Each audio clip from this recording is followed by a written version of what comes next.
Hello students, welcome to my channel. आज मैं आप सबके लिए एक बहुत ही इंटरेस्टिंग क्वेश्चन लेकर आया हूँ जो एसएससी सीजीएल 2023 में पूछी गई थी, बोट एंड स्ट्रीम पर आधारित। बहुत मज़ा आने वाला है। आप देखो कैसे चुटकियों में हम लोग इसको सॉल्व करेंगे, प्योर कॉन्सेप्ट और रीजनिंग से और कॉमन सेंस से, विजुलाइज करके, विदाउट यूजिंग फार्मूला।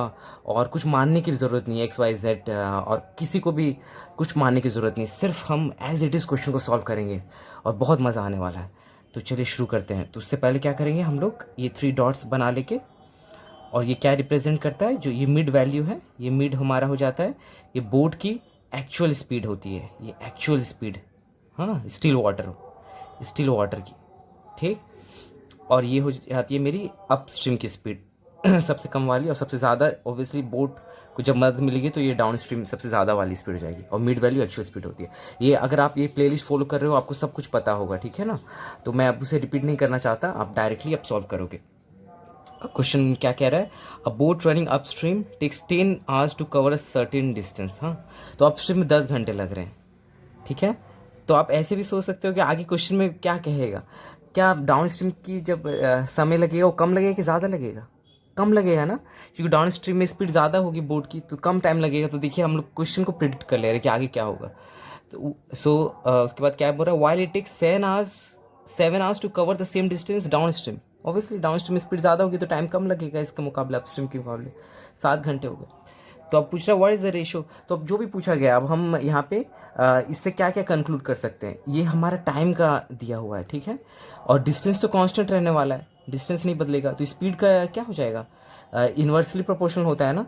ऐसे देख सकते हो, जब 10 घंटे लग रहे थे कहीं जाने में तो इसका मतलब कम स्पीड हुई होगी, तो 7 यूनिट्स बोल सकते हो इसको, स्पीड को, ठीक, 7 यूनिट पर आवर। और जब 7 घंटे में कहीं पहुंच जा रहा है इसका मतलब ज़्यादा स्पीड हुई होगी तो कम वक्त में पहुंच जा रहा है, तो अपोजिट वाला वैल्यू यहाँ आ जाएगा, तो 7 यूनिट्स पर आवर हो जाएगा डाउन स्ट्रीम की स्पीड। तो डाउन स्ट्रीम स्पीड होगी 10 यूनिट पर आवर, और अप स्ट्रीम की स्पीड होगी 7 यूनिट पर आवर। तो एक्चुअल स्पीड क्या होगी बोट की स्टिल वाटर की, इसकी मिड वैल्यू 7 और 10 का मिड वैल्यू क्या है, 8.5। तो एक्चुअल स्पीड बोट की स्टिल वाटर में, और डाउन स्ट्रीम में हो जाएगी 10 यूनिट पर आवर, ठीक है, और अप स्ट्रीम में हो जाएगी 7 यूनिट पर आवर। तो यहाँ पे कितनी की वृद्धि हो रही है, 1.5 की, और यहाँ पे 1.5 घट रहा है, तो कांस्टेंट वैल्यू से बढ़ता है और घटता है ना। तो यहाँ पे 1.5 यूनिट पर आवर बढ़ रहा है, और यहाँ पे -1 सेम वैल्यू से घट रहा है। तो ये क्या हो गया, यही तो रिवर की स्पीड हो गई, यही तो रिवर की स्पीड हो गई, रिवर की स्ट्रीम की स्पीड। तो सब कुछ यहाँ पे आ चुका है। ये बहुत यूनिक अप्रोच है, बहुत मज़ा आएगा। अब हमारे पास सब डेटा आ गया है, और आपको लग रहा होगा मैं यूनिट पर आवर इतना लिख रहा हूँ, एग्जाम में इतना टाइम कहाँ मिलेगा। मैं समझ रहा हूँ आपकी बात, लेकिन मैं समझाने के लिए कर रहा हूँ, ताकि उनको समझ में आए कि ये क्या दर्शा रहा है। यूनिट पर आवर दर्शा रहा है स्पीड को दर्शा रहा है, सिर्फ यूनिट होता तो डिस्टेंस को दर्शाता, आर होता तो सिर्फ टाइम को दर्शाता। तो इस तरह से सब चीज़ समझ में आएगा, होलिस्टिकली मैथ को समझेंगे, कुछ रटने की ज़रूरत नहीं, विजुलाइज करके। तो ये हो गया है, पूरा डेटा हमारे पास आ गया है। अब कुछ नहीं करना है, अब जो कहा गया है, जो भी अब पूछा जाएगा आप निकाल लोगे। अब देखो क्या पूछ रहा है, आप खुद से क्वेश्चन बना सकते हैं यहाँ पे। हाँ, आपके पास मास्टर एक क्वेश्चन आ गया, इससे अब चाइल्ड क्वेश्चन, पेरेंट क्वेश्चन आ गया, इससे आप चाइल्ड क्वेश्चन खुद से बना सकते हो, आप खुद ही एग्जाम खुद का ले सकते हो तो यहाँ पे आप देखो क्या है, what is the ratio between the speed of the boat and that of still water. तो स्पीड ऑफ द बोट, तो बोट की स्पीड मतलब एक्चुअल स्पीड बतानी है, तो एक्चुअल स्पीड क्या है, रेशियो, तो 8.5 है बस। और किसके साथ कंपेयर करने के लिए कह रहा है, speed of the boat and that of the water current, ये रिवर की स्पीड, तो रिवर की स्पीड है 1.5 यूनिट पर आवर। अब जो भी बोला जाता है उसे प्लेस करके रेशियो निकाल लेते हैं इसको जब। तो अब डिवाइड करोगे तो क्या ना, कितना हो जाएगा, 5 से डिवाइड करोगे 3 हो जाएगा, और ये 17 टाइम्स में हो जाएगा, तो 17:3, 17:3, यही आंसर हो गया। तो हमारा ऑप्शन क्या हो गया, ऑप्शन ए हो गया, हमारा आंसर हो गया। मैं आशा करता हूँ आपको बहुत मज़ा आया होगा इस वीडियो को देखकर, और कुछ सीखने को मिला होगा।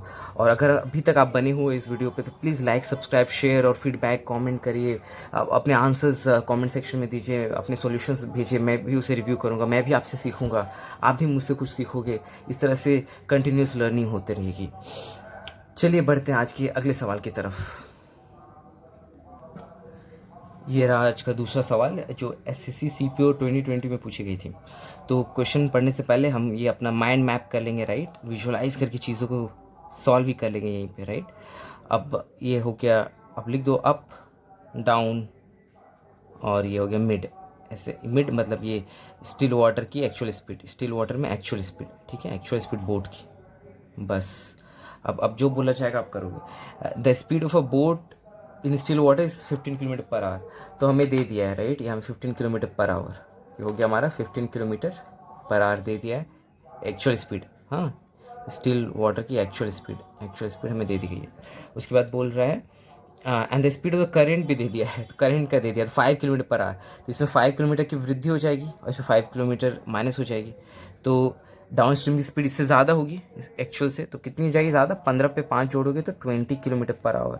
और अपस्ट्रीम की स्पीड कम होगी क्योंकि वो धारा के विपरीत जाएगा नाव, तो यहाँ पे 15 में 5 सब्ट्रैक्ट हो जाएंगे तो ये हो जाएगी 10 किलोमीटर पर आवर। आपके पास सब डेटा आ चुका है, ठीक है। आपको तीनों इंडिविजुअल जब अकेले बोट चलेगा रिवर में, जब स्टिल वाटर में चलेगा वो पता चल गया, अपस्ट्रीम भी पता चल गया, डाउन स्ट्रीम पता चल गया, और ये रिवर की स्पीड है ना, ये रिवर स्ट्रीम की स्पीड भी पता चल गई, वो है 5 किलोमीटर पर आवर। वो क्वेश्चन में ही दिया हुआ था, ठीक है।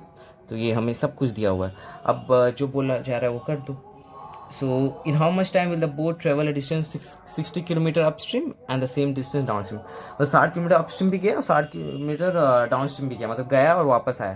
तो कितना वक्त लगा होगा, तो अपस्ट्रीम गया होगा तो कितना 60 किलोमीटर गया और उसकी स्पीड थी 10, तो इस तरह से गया होगा। और डाउन स्ट्रीम भी तो गया होगा, तो टोटल टाइम बोला है ना, तो किलो डिस्टेंस तो वही 60 और इस पर स्पीड होगी 20। तो यहाँ 6 घंटे लगे होंगे जाने में और आने में 3 घंटे लगे होंगे, तो 6 + 3 9 आवर्स। तो हमारा ऑप्शन हो गया, ऑप्शन बी आंसर हो गया, ठीक है। तो होपफुली बहुत मज़ा आया होगा, बहुत मज़ा आएगा। आप भी पॉज करके खुद का सोल्यूशन निकालो और शेयर करो, कमेंट में लिखो और सपोर्ट करो इस चैनल को। बहुत इसी तरह की इंटरेस्टिंग वीडियोस में लाता रहूँगा। और आप ये आई बटन में आप देख सकते हो प्लेलिस्ट है, ये पूरी टाइम स्पीड डिस्टेंस की चल रही है, आप इसे फॉलो करो। एक एक वीडियो एक दूसरे से लिंक है, तो आप अगर प्रीवियस देखोगे तो आपको इस वीडियो में ज़्यादा मेहनत नहीं करनी पड़ेगी, फिर ये देख लोगे तो अगले वाले में कम मेहनत करनी पड़ेगी। तो इस तरह से लिंकेजेस है, तो आप देखो। और मेरी कोशिश रहती है हर वीडियो में एक थोड़ा कॉन्सेप्ट फिर भी दोबारा मैं एक बार बता ही देता हूँ थोड़ा सा, ताकि ऐसा ना अनजान ना लगे अगर कोई पहली बार इस वीडियो में आ रहा हो। तो thanks for watching and hopefully आज इंडिया वर्ल्ड कप जीते, India versus New Zealand. I hope आज का मैच काफ़ी इंटरेस्टिंग होगा। जो अच्छी टीम होगी ऑब्वियसली वही जीतेगी, बट या Indian team looks much better. So thanks for watching and have a nice day and have a great evening watching the India versus New Zealand T20 World Cup final. Thanks everyone.